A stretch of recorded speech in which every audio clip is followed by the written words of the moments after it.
আমি কি বলবো, মানে আমি নিজে, আমরা কৃষ্ণ ভক্ত। আমার মানে বাবা মা, আমরা ছোটবেলা থেকেই কৃষ্ণ নাম শুনে এসেছি। আর জগন্নাথ দেবের তো কি বলবো, আমি মাঝে মাঝেই পুরী যাই। উনি তো মানে সবসময় আমার ভেতরে আছে।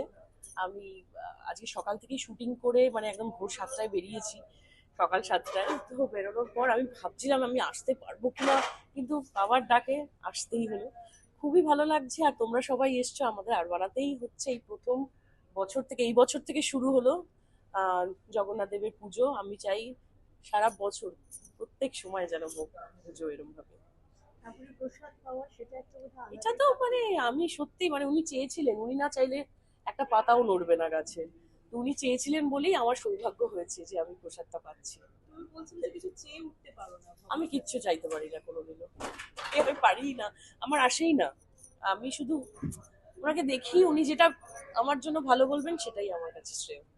তুমি চাওয়ার আগেই কি অনেক কিছু দিয়ে দেন, মানে এটা হ্যাঁ, এরম আমি তো হয়? বলেইছি আমি ব্লেসড, ওনার আশীর্বাদেই আজ তোমাদের সামনে। আর শ্রাবণ দিদি আজকের দিনে তোমায়